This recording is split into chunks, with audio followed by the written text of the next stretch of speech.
大家好，我是苏苏结痂的小景，今天给大家带来大咖系列有花发财桶。本教程电子图解可在微信小程序搜索趣之社进入查看。这款包由包底、包身、包盖、包带、提手这几个部分组成。包底是成品，其余部分需要单独制作，再将它们组装起来。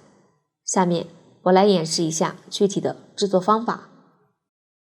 先学习包身的制作方法。包身分为上下两个部分，先单独完成各个部分，再将它们拼接起来。首先钩织第一部分。第一部分沿着包底东沿绕圈向上钩织，用到的针法有锁针、短针、引拔针，请看我演示具体的钩织方法。取至包底，包底有凸起的这一面是正面，另一面是背面。将包底正面对着自己，第一圈就是在包底的洞眼里钩织，将线打一个活结。以后没有特殊说明，线头都是默认5到10厘米。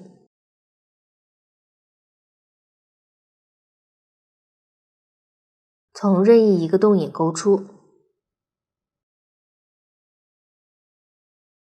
调整一下线圈大小，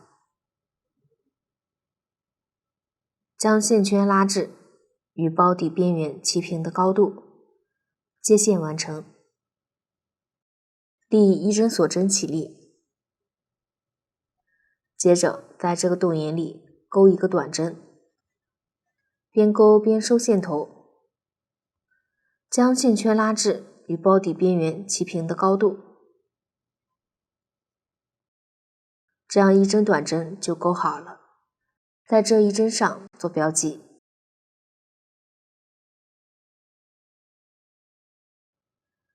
继续往下钩2针。钩织时注意将拉出的线圈拉至与包底边缘齐平。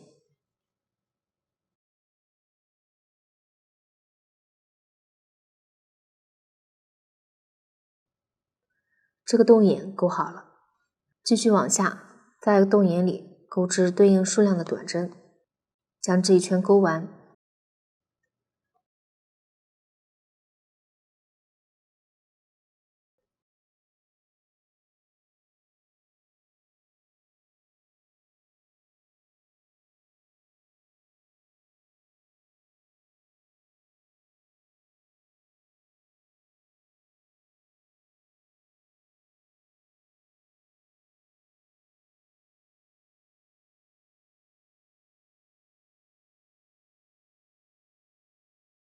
最后一个洞眼钩好后，在第一针位置引拔结束。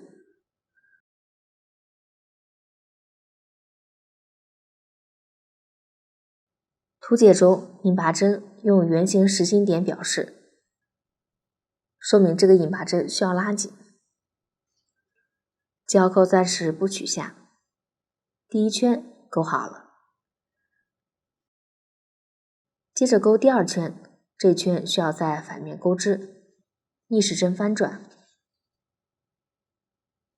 在反面时，短针的针目都在左上方。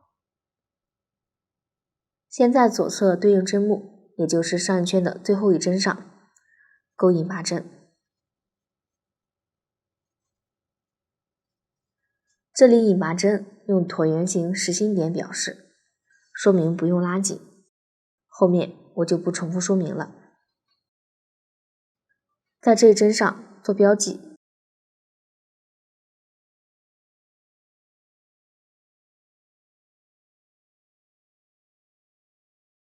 这一圈就是挑上一圈的短针针目，一一对应钩引拔针。大家按照这个方法将这一圈钩完。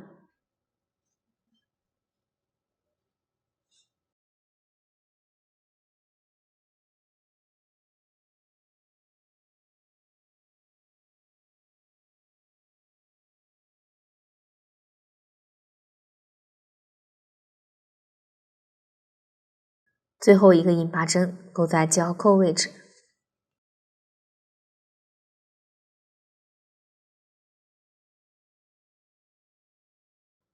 完成后，在第一针引拔针位置调引拔的辫子，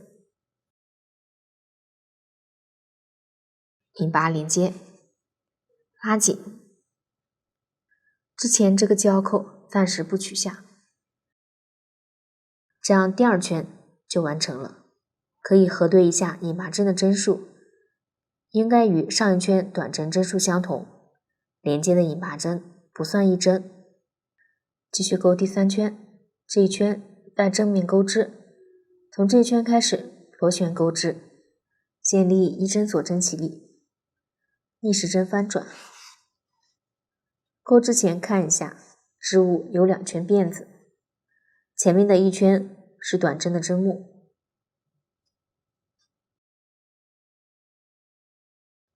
后面的一圈是引拔针的辫子。这一圈需要调引拔针的辫子钩织，不要勾错。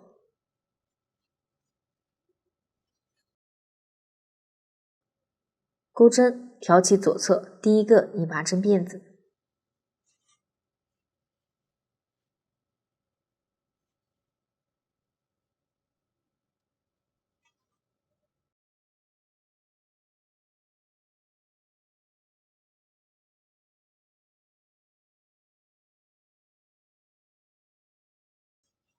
勾一针短针，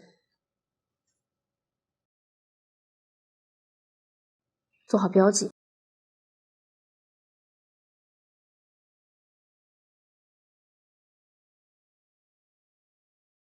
继续调左侧引拔针的辫子，勾短针。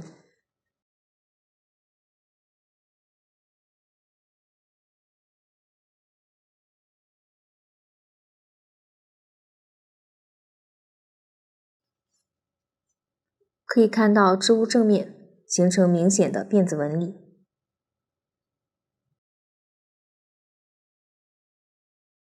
往下一一对应，调引拔针的辫子勾短针，勾完这一圈。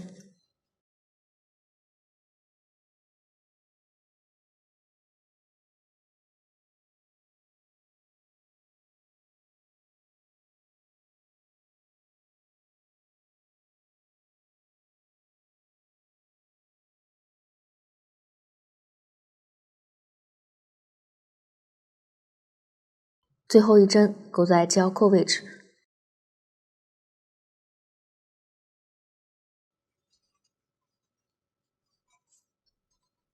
完成后不需要引拔，这样第3圈就完成了。织物表面有1圈辫子纹理。下面勾第4圈，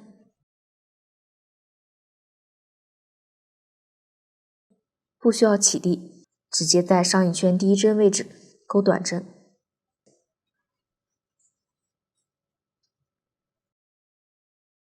后面每一圈都要在第一针位置标记。往下一一对应勾短针，一直勾到记号扣前一针，表示一整圈结束。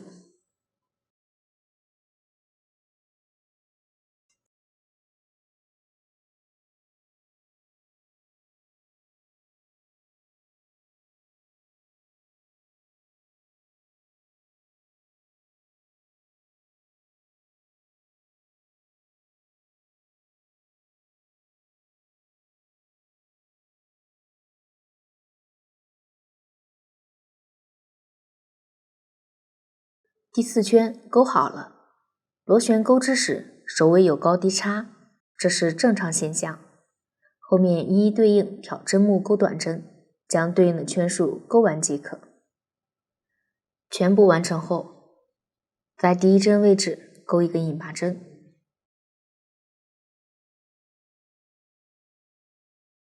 这个引拔针需要拉紧，拉大线圈，将线团从线圈中穿过。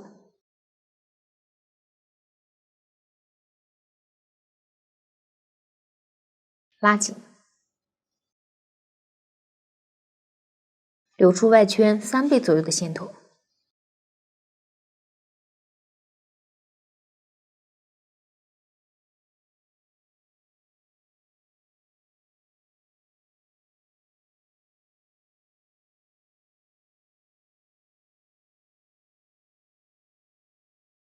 断线，这个就是第一部分的钩织方法。第二部分由花片拼接而成，花片连接完成后，剪裁内衬和花片连接。先学习花片的钩织方法。花片采用锁针环起，逆时针环形向外绕圈钩织。用到的新针法有长长针、4针并1针和锁针3针的钩牙拉针。注意，只有第一个花片是单独钩织的，其余的花片都是在钩最后一圈时和上一个花片连接。请看我演示具体的钩织方法。首先，锁针6针环起，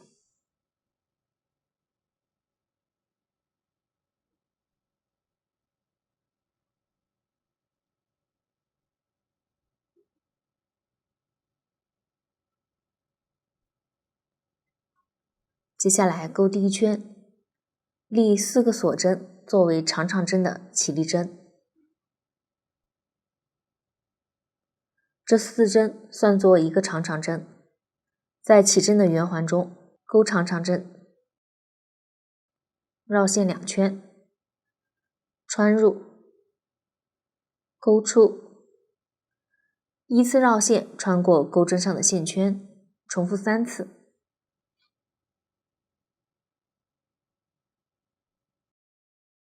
一个长长针就钩好了，继续钩4个长长针。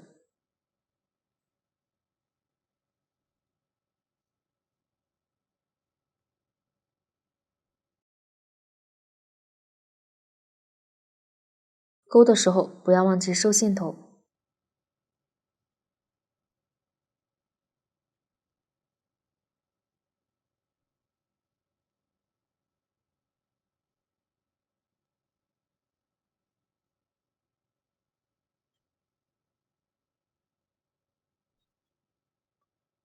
加上起立针，一共6针，将这几针看作一组，接着钩5个锁针，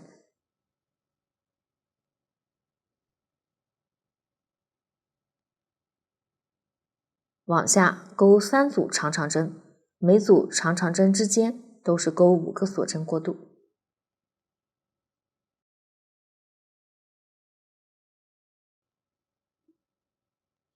可以边钩边将钩完的部分往右移一下。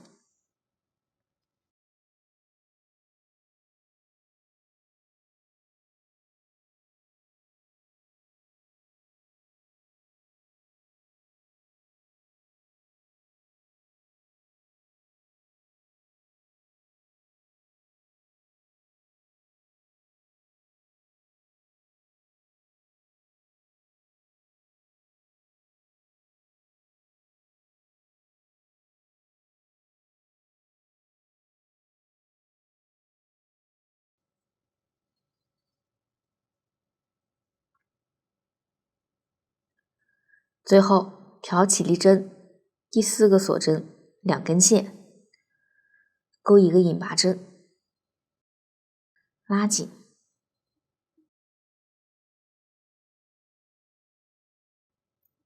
起针多余的线头剪断。这样第一圈就完成了。我们将纹理清晰的这一面作为正面，另一面作为反面。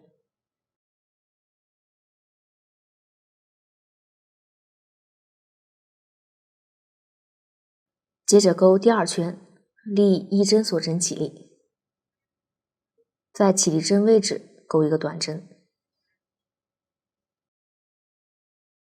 ，4个锁针，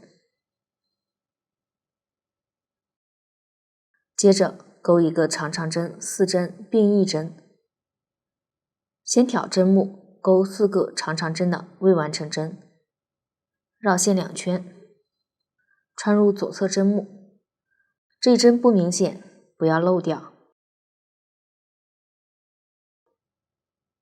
依次绕线穿过钩针上前2个线圈，重复2次。还剩2个线圈，一个未完成针就钩好了。继续挑针目，钩3针。1、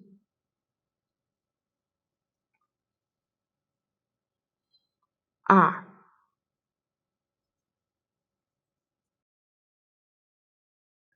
3，钩针上有5个线圈，绕线一次穿过，一个长长针4针并1针就钩好了。接着钩一个锁针3针的钩牙拉针，先钩3个锁针，接着穿入并针针目前方1根线中，也就是前半针，再穿入下方4根线，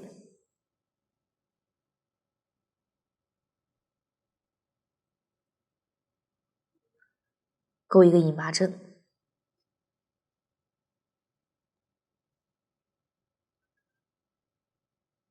锁针3针的钩牙拉针钩好了，往下钩4个锁针，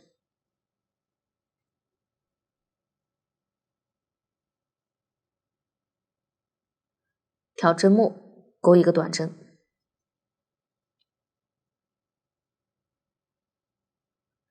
锁针洞眼里钩3个短针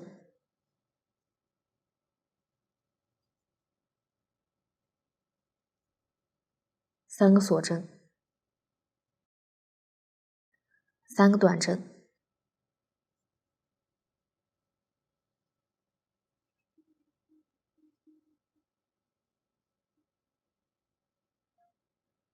现在到了第2组长长针位置，挑针目钩织，第1针不明显，不要漏掉，一个短针，4个锁针，一个长长针并针，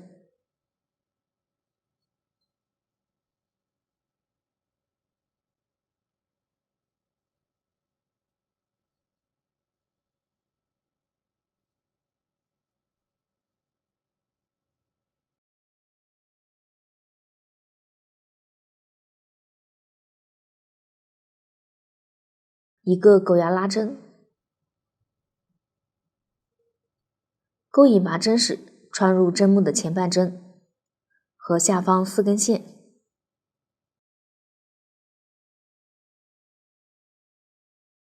一共挑5根线钩织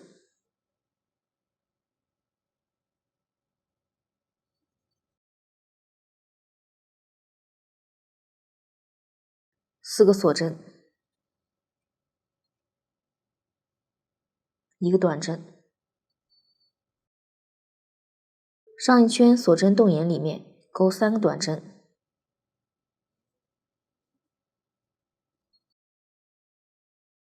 ，3个锁针，3个短针，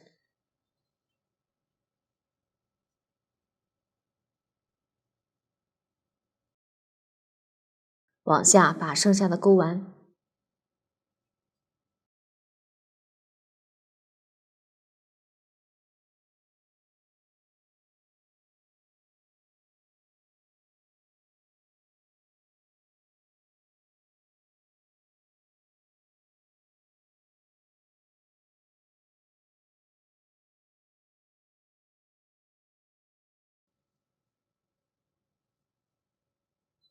最后在第1个短针上引拔结束，拉紧，断线，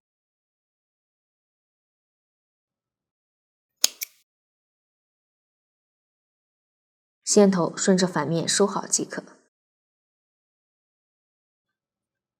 第2圈钩好了，一个画片完成了。钩完这个画片后，测量一下画片直径，如果差距较大，需要调整手松紧，重新钩织。接下来进行画片连接，画片都是从右往左连接，前面的花片只连接一条边。最后一个花片需要将左右两侧的花片连接起来，连接两条边。下面请看我演示具体的连接方法。先将第二个花片勾到第一个并针结束的位置，这里我已经提前勾好了。接下来勾狗牙拉针，先勾一个锁针，取出第一个花片，将它们背面相对，正面朝外，钩针从后往前穿入后片，任意一个狗牙拉针中间的洞眼中，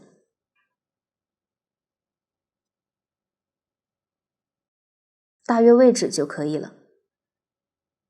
再穿入放开的线圈，将线圈勾出，勾两个锁针，一个引拔针，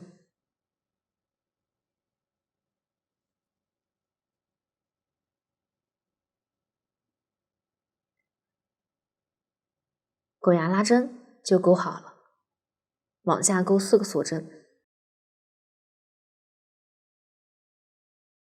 ，4个短针，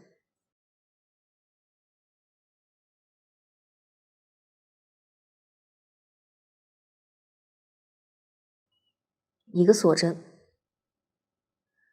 和后方花片相邻的锁针洞眼连接，将线圈勾出，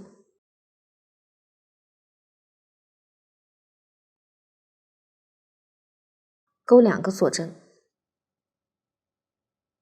，4个短针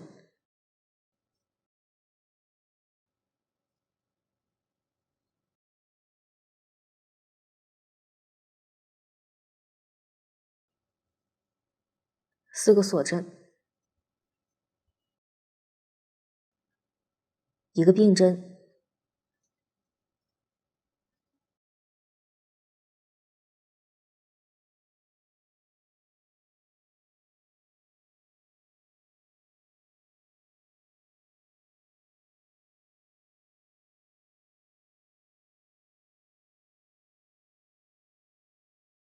勾狗牙拉针的时候，和后方的狗牙拉针连接。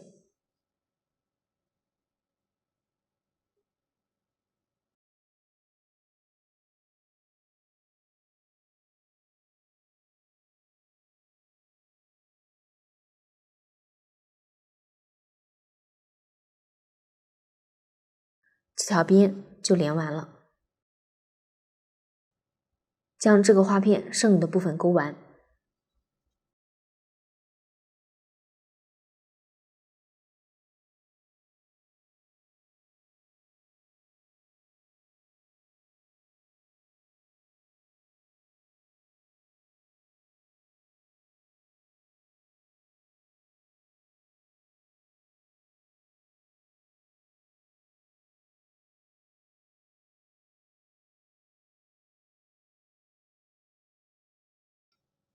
第二个花片勾好了，也和第一个花片连接起来了。中间的花片都是按照这样的方法和上一个花片侧边连接，每个花片都是连接3个点。最后一个花片除了要和倒数第二个花片连接，还要和第一个花片侧边连接起来，将它们拼成一个圈。我演示一下最后一个花片的拼接方法。这里只演示方法，花片数量随机。先和之前的花片侧边连接，我已经提前连好了。连完后继续往下钩织对应的针法，一直将下一个并针勾完。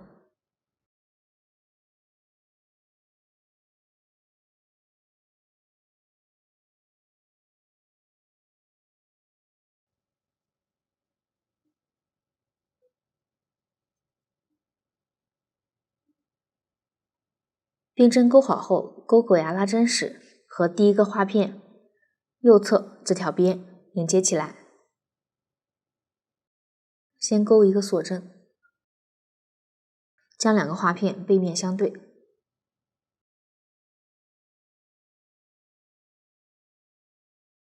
穿入对应的洞眼中，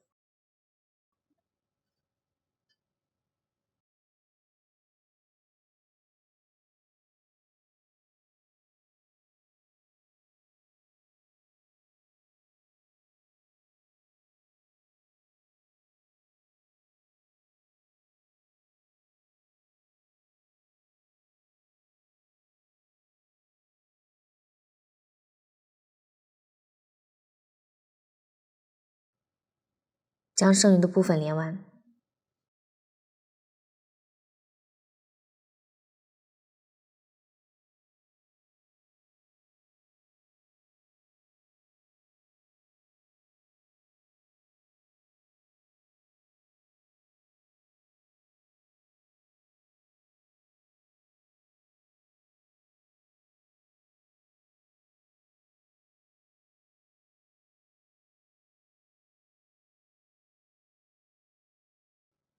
连完后，将剩余的锁针和短针钩完。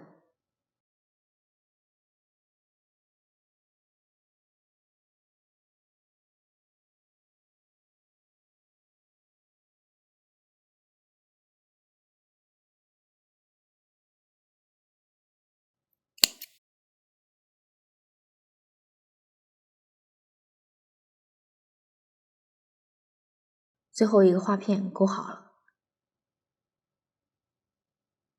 这个就是第一圈花片的连接方法。接着连接第二圈的花片，这一圈花片连接数量和第一圈相同，第一个花片还是只连接一条边，中间的花片连接两条边，最后一个花片一共连接3条边。同样从右往左连接，下面请看我演示具体的连接方法。第一个花片只需要和第一圈任意一个花片上方这条边连接，这里我已经提前连接好了。遇到之前连接的狗牙拉针位置时，穿入左右任意一个狗牙拉针洞眼中即可。接着连接第二个花片，除了要和下方相连花片上方这条边连接，还要和已经连接好的这一圈的花片左侧侧边连接，往下将它们连完。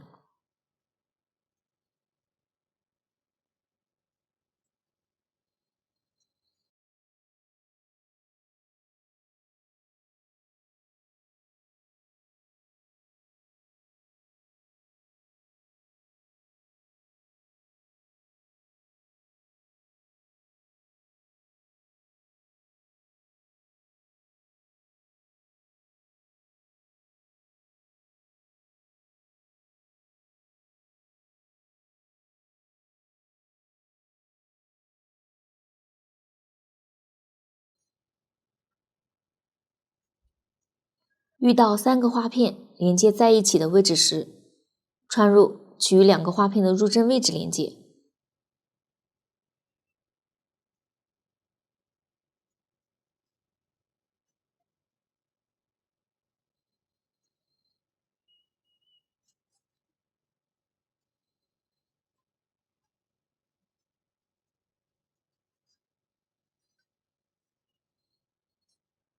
让其中3个角在同一入针位置，将剩下的钩完。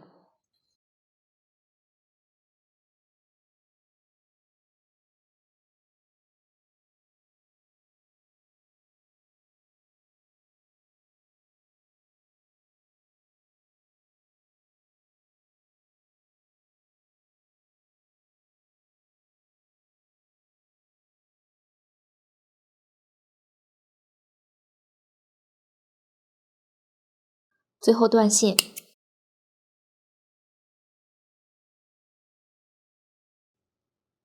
第2个花片连接好了，中间的花片都是按照这样的方法连接，往下将它们连完即可。下面连接这一圈最后一个花片，先和这一圈第一个花片剩余的这个侧边连接。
接着和第一圈花片剩余的侧边拼接。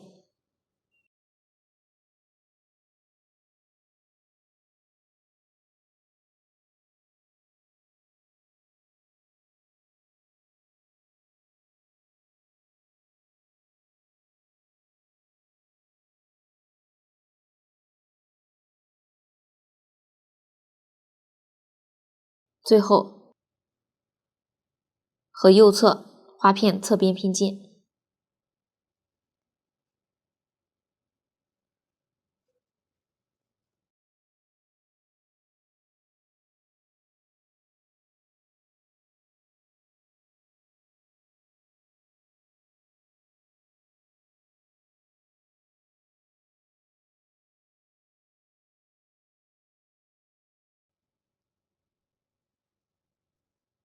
完成后断线。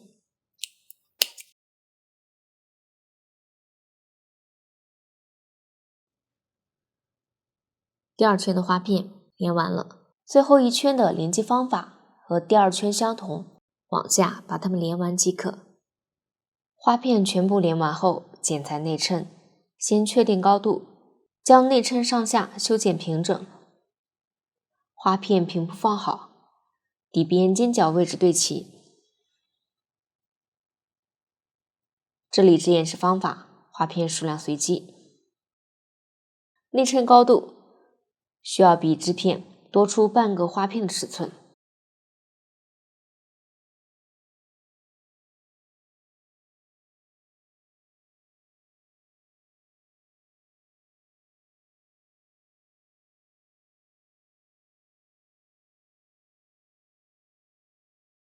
多找几个点标记。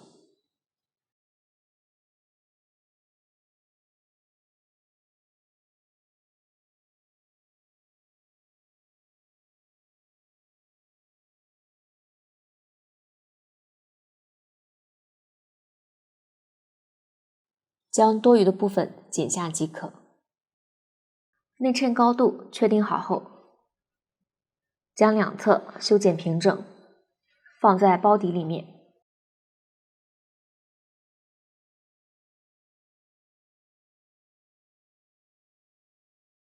沿着包底确定一下大小，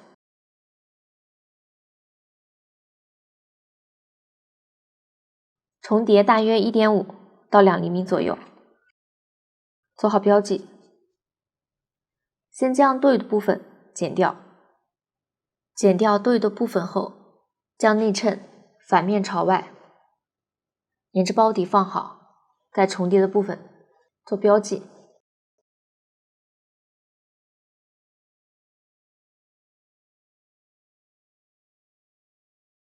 标记好后，将另一侧跟包底对比，调整一下内衬大小。完成后，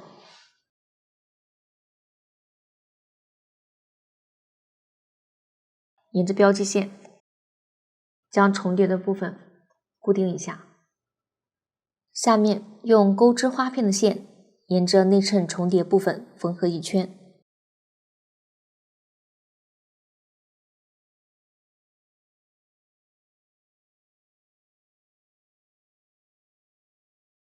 缝合时注意，正面线段不要过长，将剩下的缝完即可。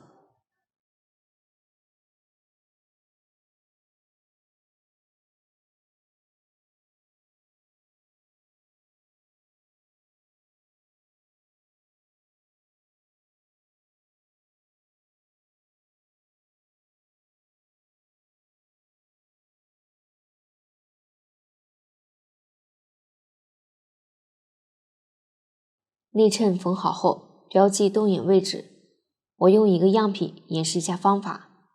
先在其中一侧均匀地标出44个洞眼，距离边缘大约 0.5 厘米。注意第一针要标记在内衬重叠的中间位置。实际洞眼间隔的距离没有要求，只要大致均匀即可。这一侧洞眼确定好后，再确定另一侧的洞眼。确定时注意，上下两个洞眼要在一条直线上。动眼位置全部确定好后，先将其中一侧沿着标记位置扎洞，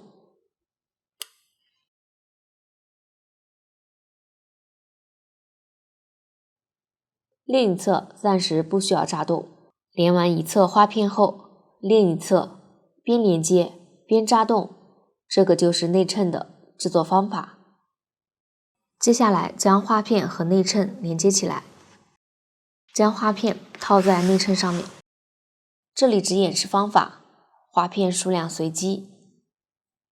在洞眼里面钩短针，先从重叠位置起针，钩针穿入花片中间锁成洞眼，再穿入后方洞眼，立一针锁针起立。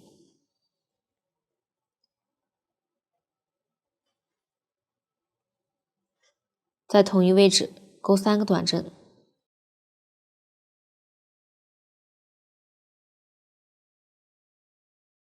第一针上做标记，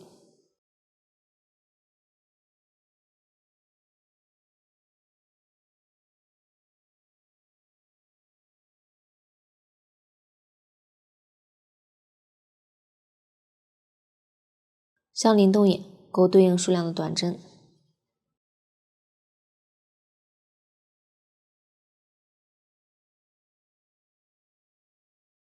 接着在旁边洞眼钩短针，钩的时候和2个花片狗牙拉针连接位置固定，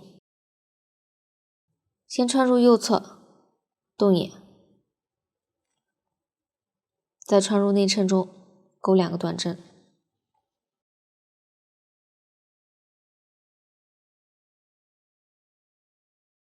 接着穿入左侧洞眼和内衬中钩2个短针，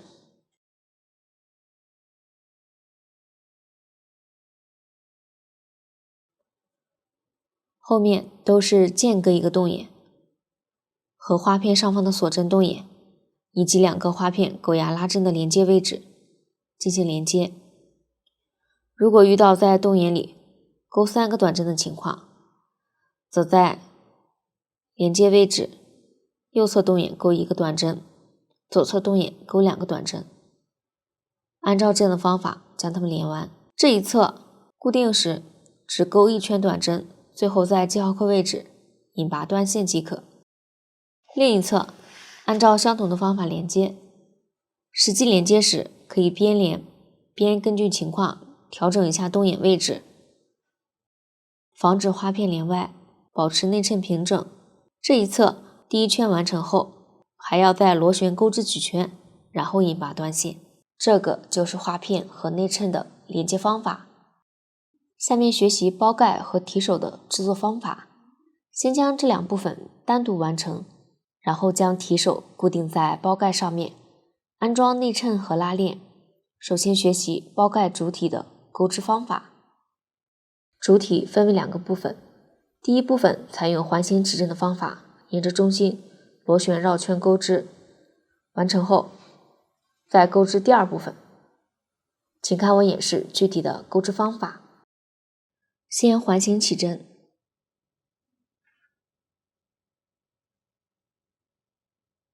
立一针锁针起立，接着在起针的线圈中钩6个短针，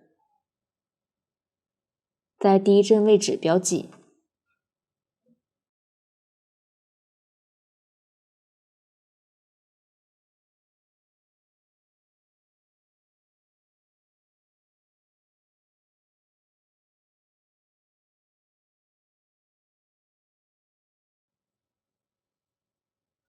完成后收一下起针的线圈。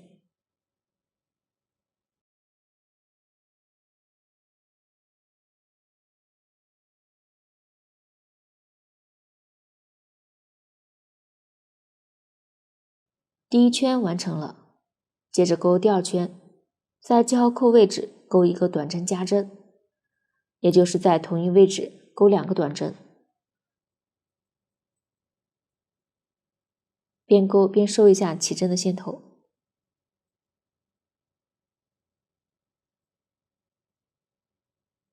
在第一针标记，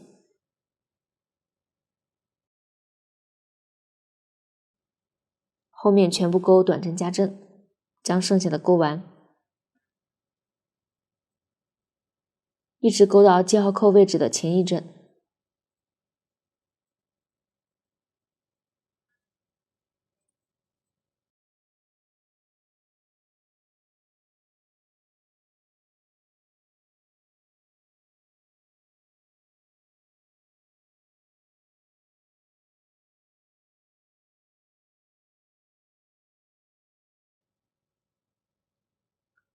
第二圈勾好了，下面勾第3圈，先勾一个短针，螺旋钩织，每一圈的第一针都要做好标记。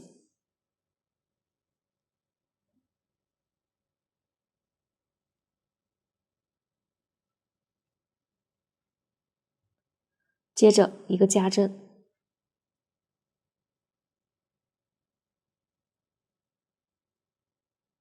这一圈一个短针，一个加针，交替钩织。这种方法称为隔一加一。勾完这一圈，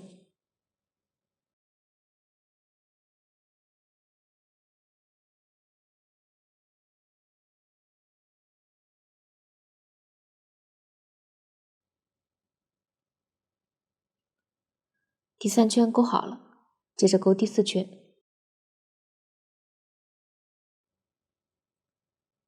先勾一个短针加针，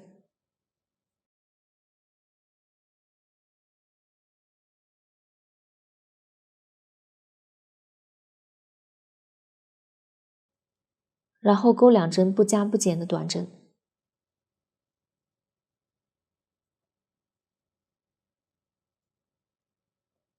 这一圈的钩织规律是1针短针加针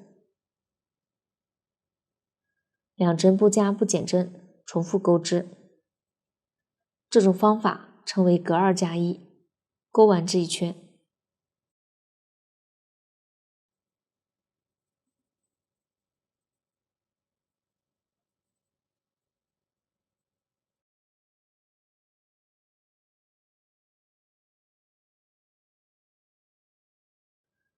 第4圈就完成了。接着勾第5圈，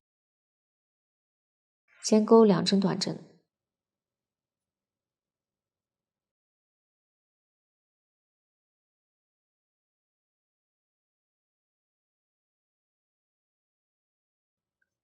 接着勾1针短针加针，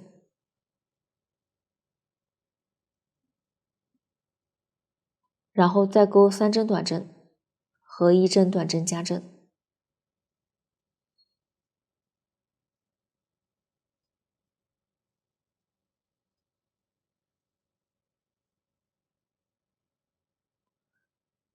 这一圈的钩织规律是隔3加1。按照这样的规律勾完这一圈，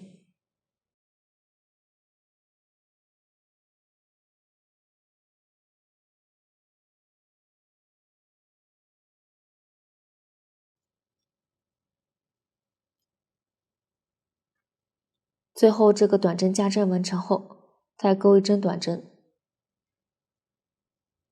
与开始的2针组合，刚好3个短针，第5圈就完成了。接下来看一下织片的钩织规律。织片从第2圈开始加针，第3圈是隔1加1，第4圈是隔2加1。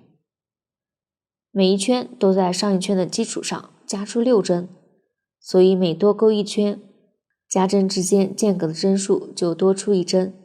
以此类推，每一圈的总针数、加针的针数以及加针规律，表格中都有参考。往下一直勾到倒数第2圈结束。下面教大家一下数圈数的方法。织片表面有一圈一圈凸起的纹理，有几圈纹理表示已经勾了几圈。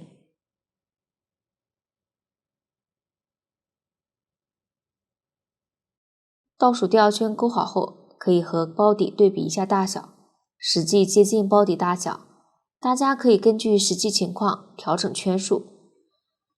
接着再根据织片大小剪裁网格板。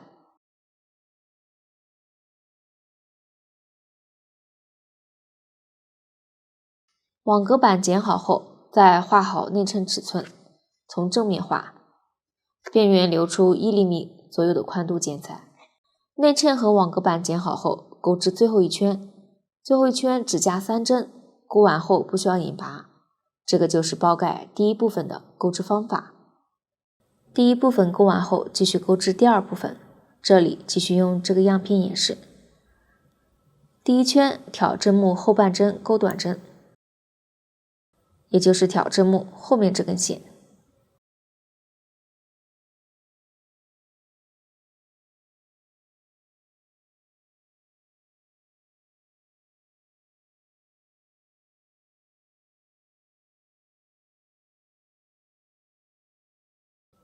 将这一圈钩完，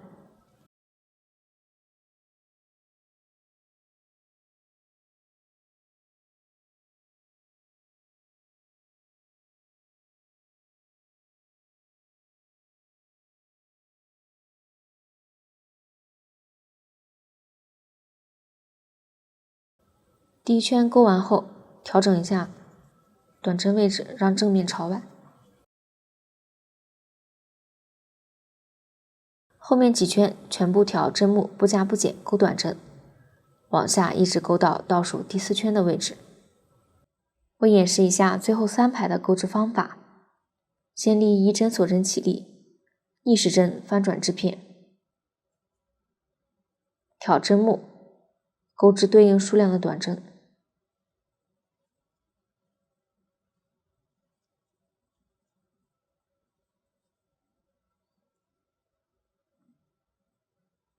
完成后，立1针锁针起立，继续翻转织片，挑针目，钩短针。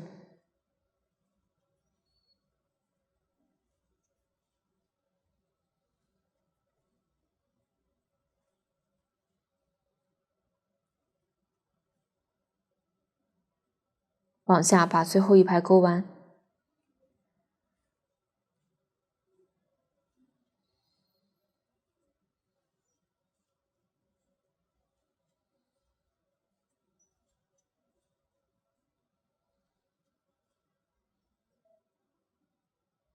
完成后拉大线圈，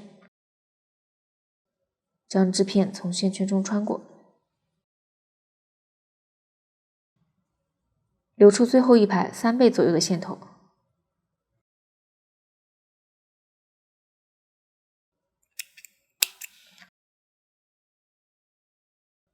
这个就是包盖主体的钩织方法。包盖主体全部完成后，用同色线固定网格板。固定方法没有要求，只要包盖平整，正面没有明显凸线即可。下面学习提手的钩织方法。提手由2个相同的织片组成，织片采用锁针起针的方法绕圈钩织，完成后将它们组装在一起，在两侧固定底字扣。请看演示。提手用2种线材钩织，一种是双股钩织，可以提前绕一部分线团，这样就有了2个线头，将它们合股钩织即可。另一种线材3股线钩织，将线头拉长，对织2次，1、2，这样就有了3根线。将连接线团的这一次线头从下方对折的线圈中穿出，拉长，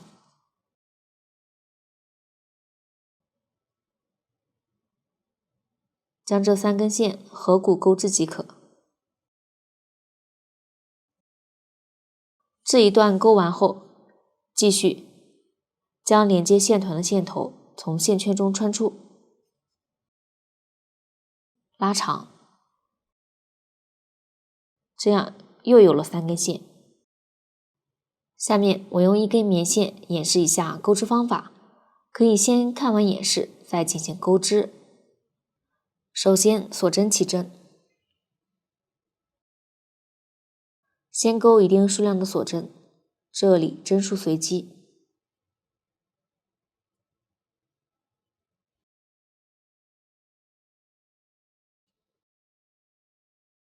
完成后，在倒数第11帧，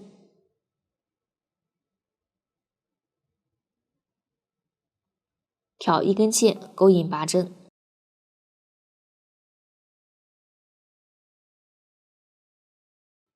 继续勾5个锁针。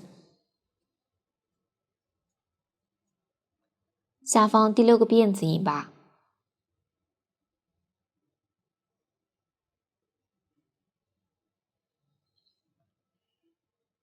接着勾5针，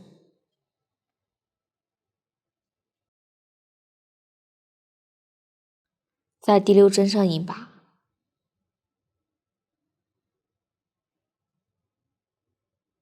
将剩余的部分勾完。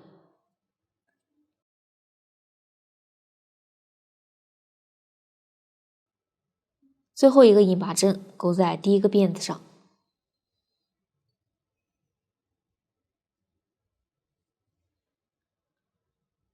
这样起针就完成了。接着勾第1圈，立1针锁针起立，在左侧的锁针上勾7个短针，勾的时候不要忘记收线头。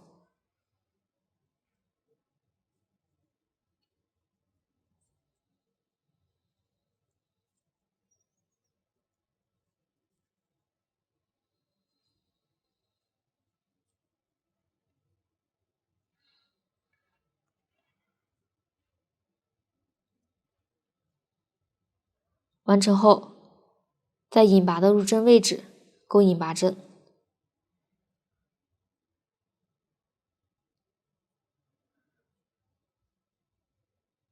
继续在锁针上勾对应数量的短针。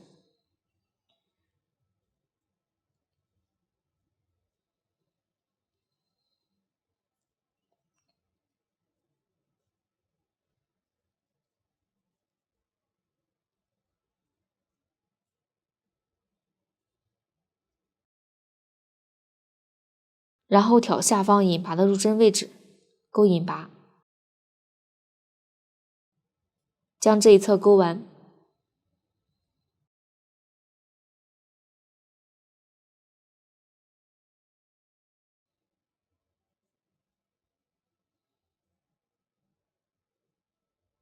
边缘的锁针圆环中勾14个短针，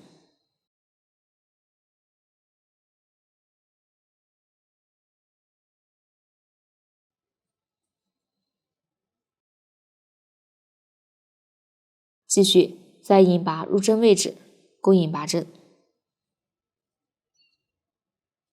将这一侧勾完。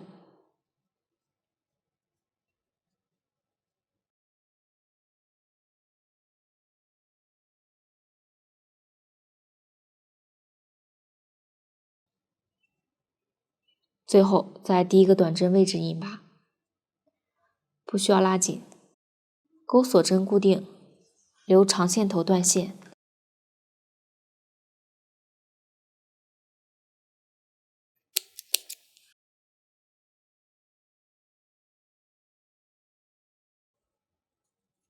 一个提手勾好了，另一个按照相同的方法勾制即可。2个提手勾好后，将它们组装起来，将2个提手正面对着自己重叠，线头朝向2个方向。将上方的织片从下方圆环中穿入，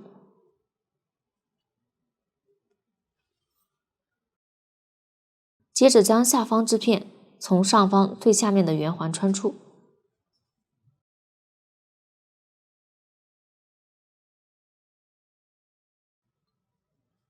保证2个织片同一位置的圆环相互各穿一次。继续将下方织片从上方织片的第2个圆环穿出，重复2次。1、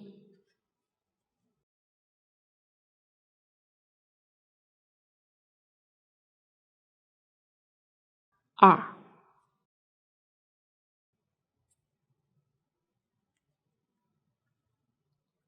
第二个洞眼就互穿好了。接着穿第三个洞眼，各穿2次，都是从下往上穿入。1、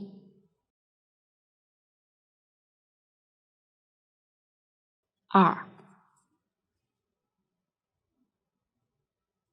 将剩余的部分穿完。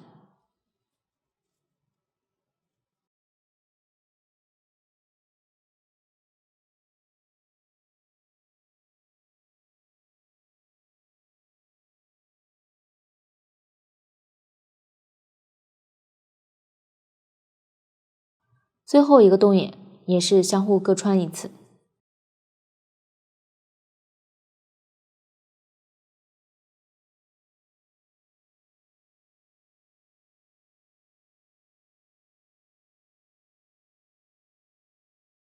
2个提手就组装好了。接着在两侧安装低字扣，将提手反面对着自己，边缘对齐，低字扣圆弧这一边放在后方，挂好预留的线头，钩织4个短针和低字扣连接，钩针穿入右侧前后对应的针目中。具体入针位置没有要求，只要织片对齐即可。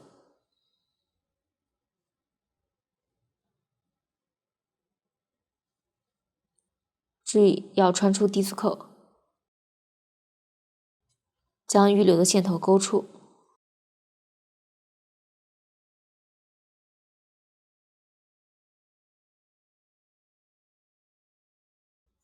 可以看到这个线头在左侧，注意度线不要拉紧。立一针锁针起立，在同一位置钩短针。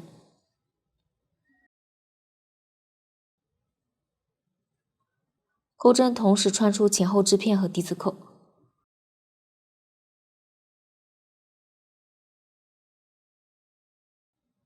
继续往下钩3个短针。具体位置没有要求，只要这4针大约在织片边缘中间位置就可以了。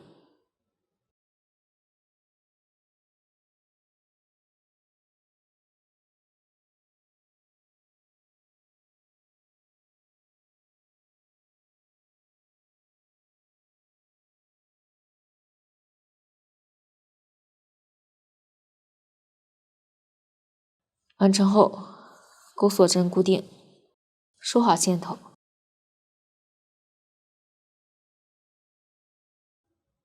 这一侧低字扣就固定好了，另一侧按照相同的方法固定即可。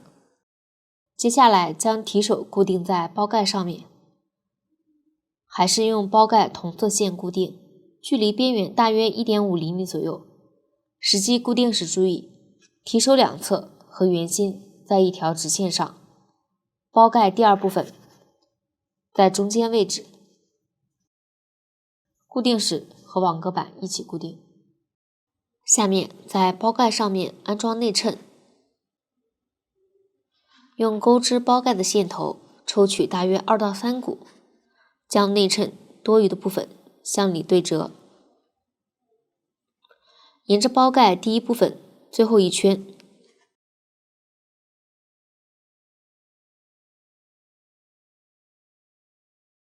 用藏针缝的方法固定。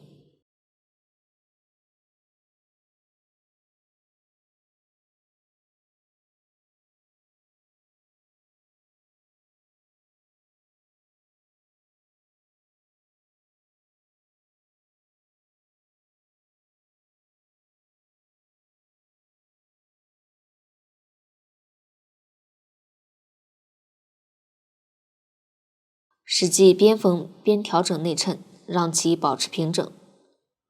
这个就是内衬的固定方法。接下来固定拉链，先将2条拉链头位置相对，大约在包盖往返钩织这一侧，对应前方中间位置。用记号扣或者线头将拉链布带固定好，后方2个拉链重叠，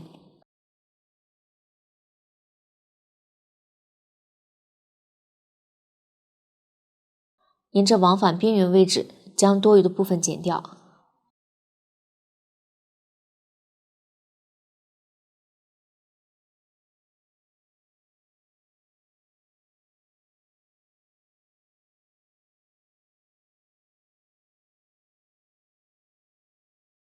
可以将拉链布带边缘烫一下，防止抽丝。另一侧按照相同的方法剪好，然后沿着倒数第2圈固定一下。还是将线头抽取2到3股的固定。先在拉链剪断位置重叠上下缝一下，防止后期脱线。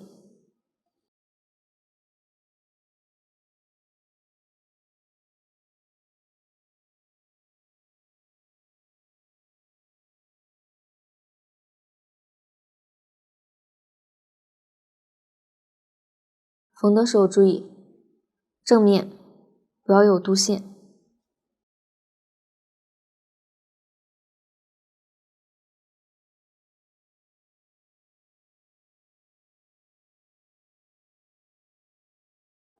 来回多固定几次，然后再用定缝的方法，先将一侧布带沿着倒数第2圈固定起来，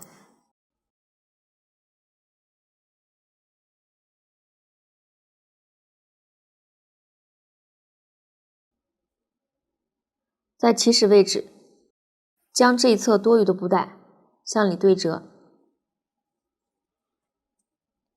进行固定。起始位置布带固定时不要太靠上，防止拉链拉不开。另一侧按照相同的方法固定。重叠部分也要再缝合一遍。这个就是包盖拉链的固定方法。下面将各个部分组装起来，先将包身上下2个部分连接，将包身只勾1圈短针的这一侧连接，这2部分用卷针缝合的方法，将针从前往后穿入上下对应的2个针目中，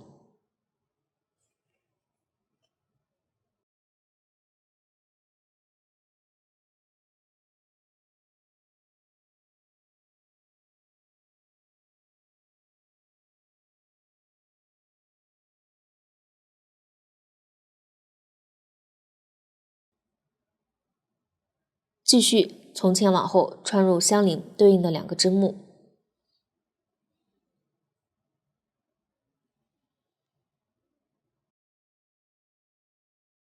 拉紧，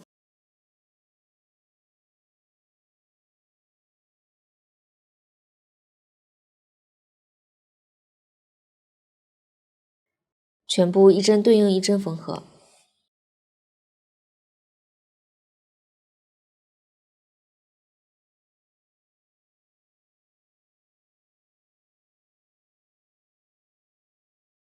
将它们缝完，收好线头即可。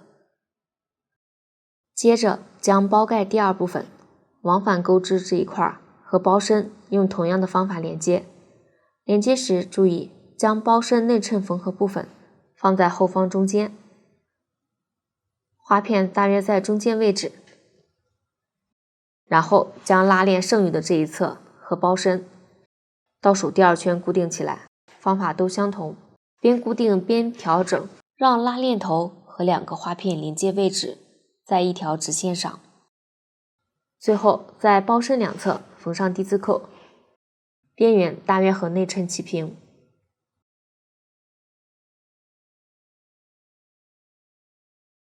然后扣上包带。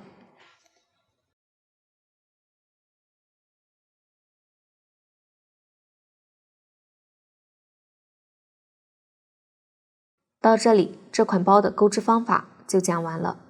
如果大家在编织过程中还有不清楚的地方，可以与我们的客服联系。苏苏姐家，一针一线，享受生活乐趣。感谢大家的观看，我们下期再见。